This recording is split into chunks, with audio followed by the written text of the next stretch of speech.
Premium clients expect branding that reflects trust, consistency, and sophistication. In this tutorial, I will show you how to create a complete corporate brand kit in Photoshop step by step.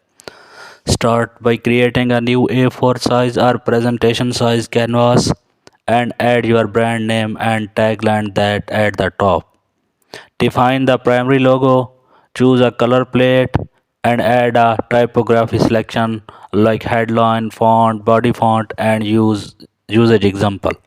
Create logo spacing and placement rules using smart guides and add business card and letterhead mockups to show application example. Include social media branding like profile, banner, and post templates. Add brand imagery style, photography tone, lighting, and subject